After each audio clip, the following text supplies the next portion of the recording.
में बिल लोकसभा में जबरदस्त हंगामे के बीच पास हो गया।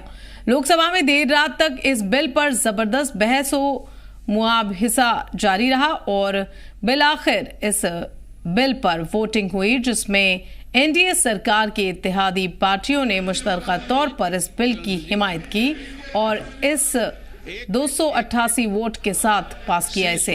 हालांकि इंडिया ब्लॉक इस बिल की मुखालिफत में एक साथ खड़ा दिखा और इस बिल के खिलाफ 232 वोट पड़े। लोकसभा से इस बिल के पास होने पर मुस्लिम समाज के एक बड़े तबके में शदीद नाराजगी देखी जा रही है। लोकसभा से इस बिल के पास होने पर जम्मू कश्मीर में क्या माहौल है और यहाँ के मुसलमानों की क्या राय है, आइए इसको जानने की कोशिश करते हैं।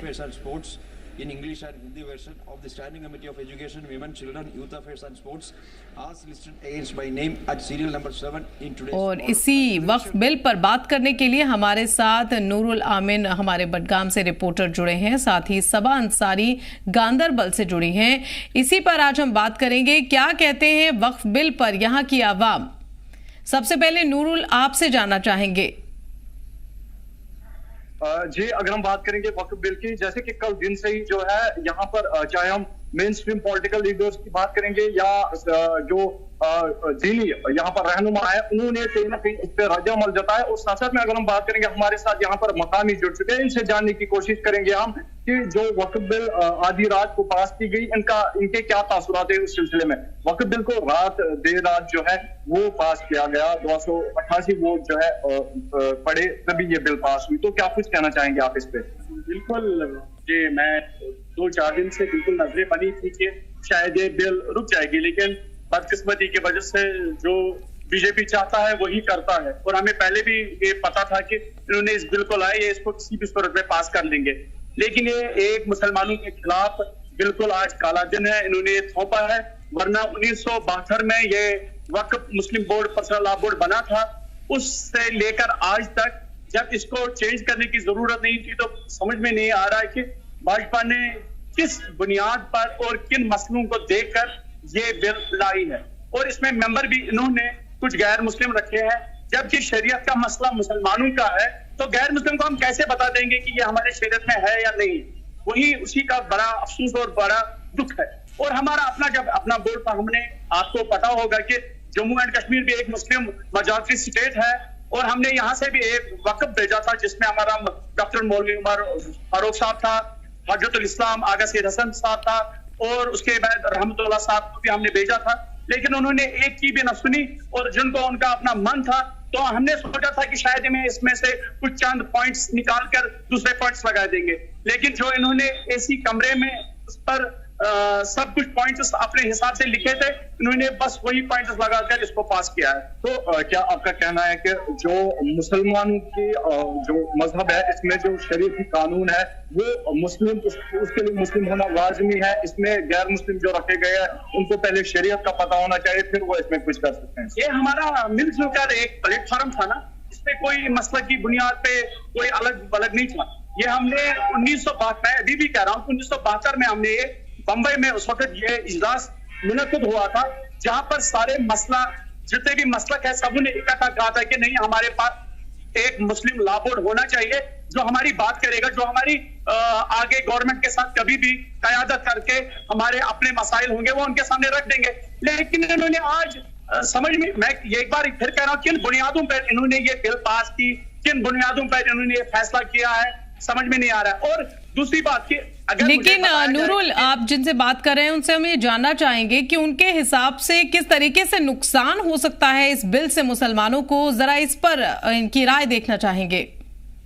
इस पे यही नुकसान है कि अगर किसी जगह वक्फ का जमीन है, उसके लिए इन्होंने किसी भी ऑर्डर की पूछने की जरूरत नहीं है। ये तब तक अटैच गवर्नमेंट ये रहेगी, जो भी वक्फ का जमीन होगा वो अटैच गवर्नमेंट रह सकता है, वो गवर्नमेंट चाह सकता है किसी भी सूरत में उसको ले जा सकता है, उसमें फिर वक्फ का कोई अमल दखल नहीं होगा। लेकिन सरकार कह रही है कि इस बिल के लागू होने से कुछ धार्मिक सुधार भी किए जा सकते हैं और कुछ ऐसे लोगों की मदद भी इसके जरिए की जा सकती है जिन्हें इसकी जरूरत है, और कुछ लोग जो इसका फायदा उठाते आए हैं अब तक, वो उस पर लगाम लग सकेगी। आपका क्या कहना है इस बारे में? बिल्कुल आप जो बात कह रही है, लेकिन ये तब मुमकिन हो सकता है जब पूरे आलिम, जितने भी इंडिया में जितने भी मुस्लिम आलिम बैठे उनके साथ बात होती, उनके साथ मशवरा होता है कि क्या करना है क्या नहीं करना है। जब सब उनके खिलाफ है, इसका मतलब नहीं कि ये किसी के हक में नहीं है। अगर चलो कोई 10 आदमी इनके हक में होते हैं, कहते नहीं ठीक है आप लाओ कानून है, ठीक है, लेकिन जब सब नाराज है, सारे इंडिया के मुस्लिम इससे नाराज है, तो हमें लग रहा है ना कि ये एक सही फैसला है। इन्होंने जानबूझकर मुस्लिम समाज। तो हमारे साथ इसी पर बात करने के लिए सबा अंसारी भी गांदरबल से जुड़ी हैं। सबा, आपसे जानना चाहेंगे, वक्फ बिल कल पास हो गया देर रात और अब राज्यसभा में इसे पेश करने की तैयारी की जा रही है। ऐसे में जम्मू कश्मीर की आवाम किस नजरिए से इस वक्फ बिल को देख रही है? जी देखिए, बिल्कुल अगर हम इस बिल के हवाले से बात करें तो अगर हम खासतौर पर जम्मू कश्मीर की बात करें, मुस्लिम मेजॉरिटी स्टेट है या यूटी है, और यहाँ पर भी लोग जो है ज्यादातर इसके अगेंस्ट है। वो नहीं चाहते थे कि ये बिल पार्लियामेंट में इस तरीके से पास किया जाए, और जिस तरीके से हुआ है, और जितने भी मुस्लिम यहाँ पर है उनका यही कहना है कि ये बिल की जरूरत नहीं थी और तमाम जो फंडामेंटल राइट्स है उनका उल्लंघन ये एक बिल जो है वो कर रहा है। और रिलीजन जो एक हमारे साथ इस वक्त, जी सब आपको थोड़ा रोकना चाहेंगे, हमारे साथ बीजेपी के स्पोक्स पर्सन अल्ताफ ठाकुर इस वक्त फोन लाइन पर जुड़े हैं। अल्ताफ जी, आपसे जानना चाहेंगे इस वक्फ बिल पर आपका क्या कहना है, किस नजरिए से आप इसे देख रहे हैं? जम्मू कश्मीर की आवाम का क्या नजरिया है इस बिल को लेकर? देखिए, वक्फ अमेंडमेंट बिल जो कल रात पास हुई है, भारतीय जनता पार्टी इसका खैर मकदम करती है, हम वेलकम करते हैं और ये मान के चलते हैं कि वक्फ की जरूरत थी। अगर हम पिछले 70 साल से वक्फ का जो रिकॉर्ड उठा के देखते हैं तो जो पसमानदा मुसलमान है या गरीब मुसलमान है, किसी भी तरीके से कोई राहत मिली नहीं। कुछ ठेकेदारों ने इस प्रॉपर्टी पे कब्जा करके रखा था और वही चला रहे आज के, क्योंकि जो एक ट्रांसपेरेंसी और अकाउंटेबिलिटी होनी चाहिए थी वो दिखाई नहीं देती थी। खासकर अगर हम जम्मू कश्मीर की बात करें, देखिए जम्मू कश्मीर में वक्फ बोर्ड आजादी के बाद ही बना, लेकिन आज तक न कोई हॉस्पिटल बना पाए, न कोई स्कूल बना पाए और न कोई कॉलेज न बनाए। जब करोड़ों रुपए का रेवेन्यू उनको आता था, लेकिन पता नहीं चलता था कि वो पैसा कहाँ जाता और कौन उसको खाता था। और इवन की जो यहाँ की रीजनल पार्टीज है वो वक्फ का जो पैसा होता था उसको अपने इलेक्शन फंड के तौर पर इस्तेमाल करती थी। लेकिन कल की जो बिल पास हुई है उससे अब ये उम्मीद जगी है कि ये भरोसा हो गया है कि अब ट्रांसपेरेंसी होगी, अकाउंटेबिलिटी होगी। जो डाउन टू अर्थ जो मुसलमान है, पसमानदा मुसलमान है, उनको किसी न किसी तरीके से फायदा मिलेगा। जी अब जम्मू कश्मीर जी, लेकिन देखना रहेगा कि इससे आने वाले कल में जम्मू कश्मीर का किस तरीके से। बढ़ते हैं आगे। अक़लियती फलाह और बहबूद के वजीर किरेन रिजिजू ने बुधवार को वक्फ तरमीमी बिल लोकसभा में पेश किया। इस पर देर रात वोटिंग हुई जिसमें इसे पास कर दिया गया। लोकसभा में इस बिल को पास कराने के लिए एनडीए और उसकी मुआविन जमातें मुतहद दिखी, वहीं इंडिया ब्लॉक इसके खिलाफ रहा।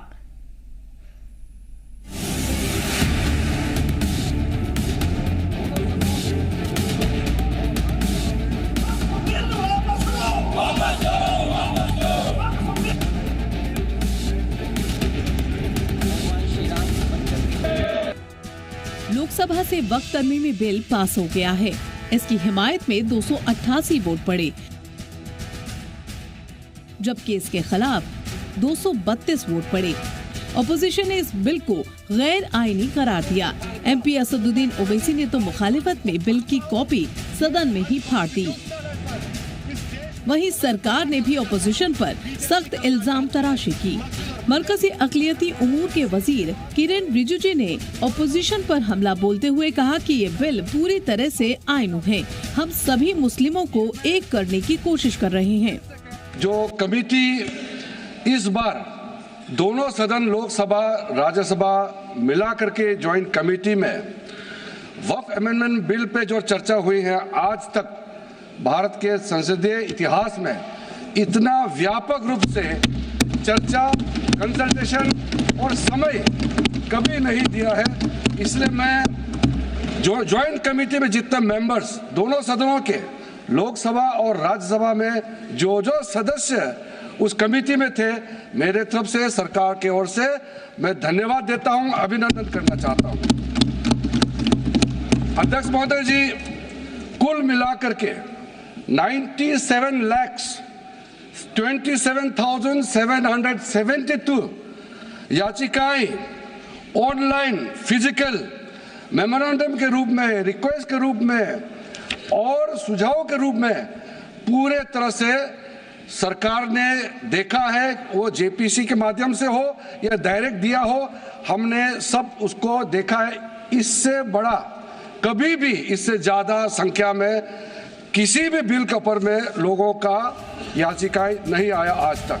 वजीर दाखिला अमित शाह लोकसभा में बहस के दौरान पूरी तरह से हमलावर दिखे। उन्होंने कहा कि ये पार्लियामेंट का कानून है, सबको मंजूर करना पड़ेगा। अमित शाह ने अलग अलग मिसाल भी पेश की, जिस पर अपोजिशन ने जोरदार हंगामा किया। अमित शाह ने अपोजिशन पर हमला बोलते हुए कहा कि वक्फ तरमीमी बिल को लेकर गुमराह करने की कोशिशें की जा रही हैं। ये बिल मजहब या मुसलमानों के खिलाफ नहीं है। हम सरकारी इमलाक का दान नहीं कर सकते। मगर जो वक्फ बोर्ड है और वक्फ परिषद है, उसका काम क्या है? वक्फ की संपत्तियां मान्यवर बेच खाने वाले लोगों को पकड़कर इसके बाहर निकालने का। वक्फ के नाम पर औने पौने दाम में संपत्तियों को 100 साल तक किराए पे देने वाले लोगों को पकड़ना है। वक्फ का जो पैसा होता है, इनकम जो गिरती जा रही है, जिसके माध्यम से माइनॉरिटी का विकास करना है, माइनॉरिटी को आगे बढ़ाना है, इस्लाम धर्म की सारी धार्मिक संस्थाओं को पुख्ता करना है। ये पैसा जो चोरी होता है ना, उसको पकड़ने का काम वक्फ बोर्ड, वक्फ परिषद करे। असदुद्दीन ओवैसी ने लोकसभा में बिल की कॉपी को फाड़ने की बात कही। ओवैसी ने कहा कि मैं भी गांधी जी की तरह इस कानून को फाड़ता हूं। ओवैसी ने हमला बोलते हुए कहा कि बीजेपी ये ज्ञान दे रही है कि कुछ नहीं होगा। मदरसों को निशाना बनाया जा रहा है। आखिर आपको मुसलमान शब्द से इतनी नफरत क्यों है? ओवैसी ने बिल को मुसलमानों के साथ नाइंसाफी करार दिया। बहुत शुक्रिया सर। स्पीकर सर, मैं ये वक्फ तरमीमी बिल की मुखालिफत में खड़ा हुआ हूँ। किसी एक शायर ने बड़ा अच्छा कहा था, जब भी ज़मीर और ज़र्फ़ का सौदा हो दोस्तों, जब भी ज़मीर और ज़र्फ़ का सौदा हो दोस्तों, कायम रहो हुसैन के इनकार की तरह।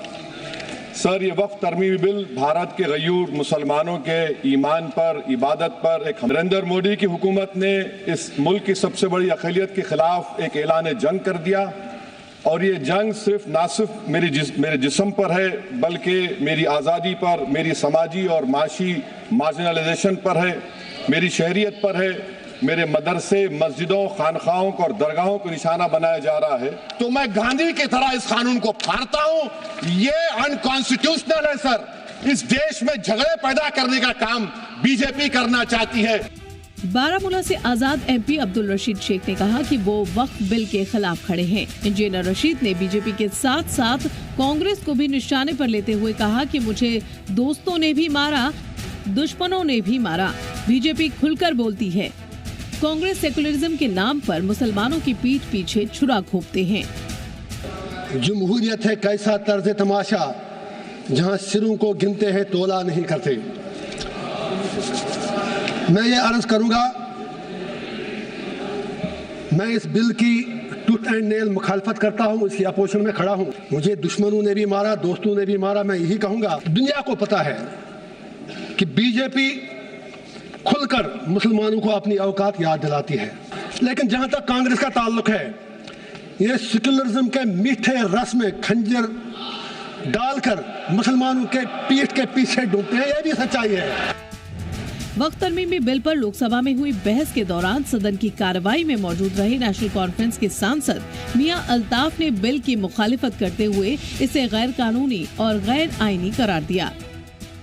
इसका मुफक्कर और अच्छी सोच रखने वाला आदमी, चाहे वो किसी भी मजहब से ताल्लुक रखता है, चाहे वो किसी भी जात से ताल्लुक रखता है, चाहे वो किसी भी खित्ते से ताल्लुक रखता है, वो समझता है कि ये बिल जो है ये एक ख़ास तबके के लिए लाया गया है।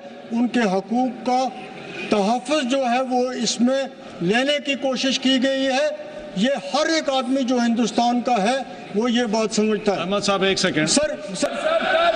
सर ये बिल जो है ये सोसाइटी को डिवाइड करेगा। हमारा मुल्क हिंदुस्तान जो पूरी दुनिया में सेकुलरिज्म के लिए मशहूर है, ये बिल लाने से और इस किस्म के कानून बनाने से पूरी दुनिया में हमारा जो सेकुलरिज्म का करैक्टर है इस मुल्क का, उस पर क्वेश्चन मार्क लगता है। और हमें इस बात का दुख है कि हिंदुस्तान की जो सेकुलरिज्म है उस पर किसी किस्म की भी कोई आंच आए। आज की ये हुकूमत बेरोजगारी के लिए कुछ भी नहीं कर रही है, महंगाई के लिए कुछ भी नहीं कर रही है, और लोगों की अटेंशन को डाइवर्ट करने के लिए इस किस्म की चीज़ें जो हैं वो की जा रही हैं, ताकि बुनियादी जो मसले हैं उस पर ये लोग जो हैं वो उसकी तरफ आवाज़ बुलंद न करें।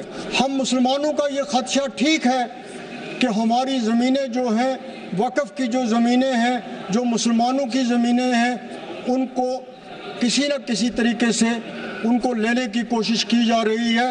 और इसमें जो हमारे खदशात हैं वो उसकी जो हम कह रहे हैं उसके बारे में कोई भी ऐसी चीज़ नहीं बताई गई है ठोस, जिससे हमारे खदशात जो है। सर 2 मिनट और दे दीजिए। मुल्क जो है ये गुलदस्ता है, ये फूलों का गुलदस्ता है। इसमें अगर एक फूल जो है या कुछ फूल जो हैं वो ख़राब हो जाए तो फिर इस गुलदस्ते की कोई इज़्ज़त नहीं रहती है।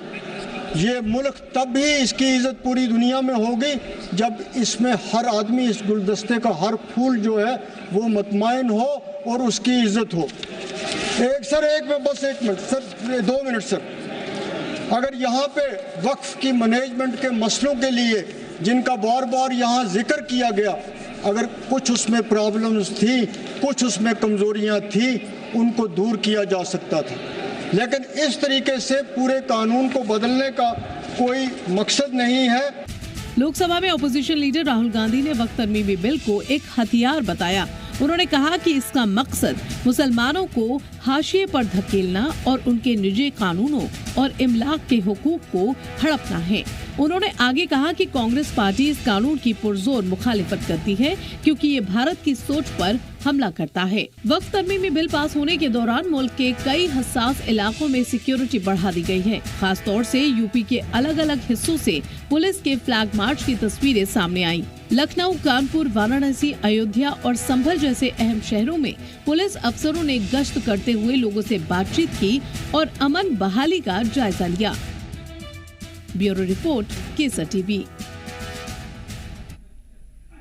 तो वक्फ तरमीमी बिल पर पूरे देश में सियासी पारा काफी चढ़ चुका है और जम्मू कश्मीर में भी इसको लेकर अलग तरीके की बहस छिड़ी हुई है। अपनी राय दे रहे हैं लोग, अलग अलग तरीके से इस पर रिएक्ट कर रहे हैं। बता दें आपको कि वक्फ तरमीमी बिल पर अपने रद्द अमल का इजहार करते हुए जम्मू कश्मीर असेंबली स्पीकर अब्दुल रहीम राथर ने भी कहा कि ये बिल बड़े पैमाने पर पूरे मुल्क के मुसलमानों को मुतासिर करेगा। उन्होंने कहा कि ये बिल नाकाबिले कबूल है और हिंदुस्तान के आईन में दर्ज कवानीन की खिलाफ वर्जी है। अपने ये जो उनके वक्त प्रॉपर्टी है उसको मैनेज करने का, ये उन्हीं पर छोड़ना चाहे तो वो किस तरह अपनी प्रॉपर्टी उसको उसमें सरकार क्यों मुदाखलत करेगी। लिहाजा मैं समझता हूँ ये राइट टू रिलीजन है हमारे इंडियन कॉन्स्टिट्यूशन में आर्टिकल 25 में जो गारंटी किया गया है राइट टू रिलीजन, ये उसकी मुदाखलत है। ये मुस्लिम पर्सनल लॉ में मुदाखलत है।